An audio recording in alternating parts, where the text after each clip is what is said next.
Angka perceraian di Kabupaten Banyuasin jumlahnya mencapai 1.041 perkara, yang mana penyebab perceraian karena faktor ekonomi, judi online KDRT, serta perselingkuhan. Dengan angka tersebut membuat Kabupaten Banyuasin menduduki peringkat kelima kasus perceraian di Sumatera Selatan.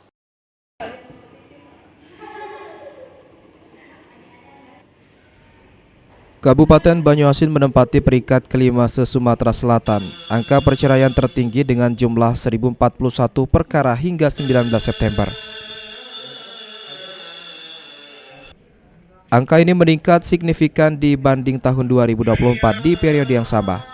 Bahkan hingga akhir tahun jumlah angka perceraian di Banyuasin hanya 1.126 untuk satu tahunnya.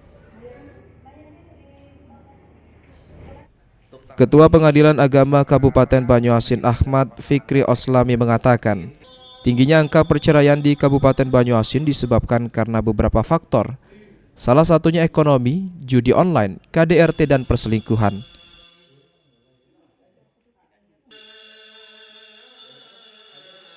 Faktor perceraian itu mayoritas itu karena faktor ekonomi. Jadi faktor ekonomi yang tidak mencukupi. Selain itu ada juga nanti faktornya KDRT, kemudian juga sudah ada faktor karena judi online, kemudian juga ada faktor perselingkuhan. Jadi beberapa faktor, tapi memang yang mayoritas itu faktornya faktor ekonomi.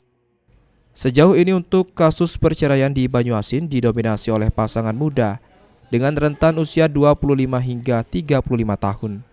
Ridho Ilahi, PAL TV.